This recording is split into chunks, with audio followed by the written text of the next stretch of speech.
Əmək və Əhalinin Sosial Müdafiəsi Nazirliyinin tabeliyində Sosial Xidmətlər Agentliyinin ahıl şəxslər üçün sosial xidmət müəssisəsində 31 dekabr Dünya Azərbaycanlılarının Həmrəyliyi günü və yeni il münasibətilə bayram şənliyi təşkil olunub. Tədbirdə Heydər Əliyev Fondunun vitse-prezidenti Leyla Əliyeva və Bakı Media Mərkəzinin rəhbəri Arzu Əliyeva iştirak ediblər.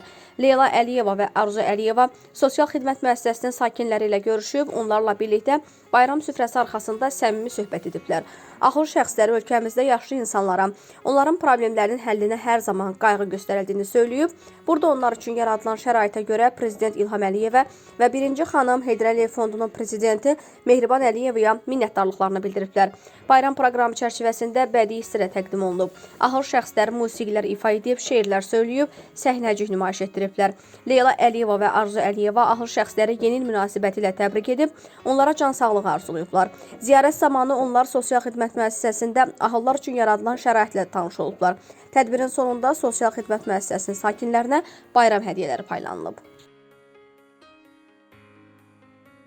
Heydər Əliyev Fondunun vitse-prezidenti, İdeya İctimai Birliyinin təsisçisi və rəhbəri Leyla Əliyeva və Bakı Media Mərkəzinin rəhbəri Arzu Əliyeva Tut əlimdən uşaqlar üçün sosial reabilitasiya mərkəzini ziyarət ediblər. Arzu Əliyeva bununla bağlı sosial şəbəkə hesabında paylaşım edib.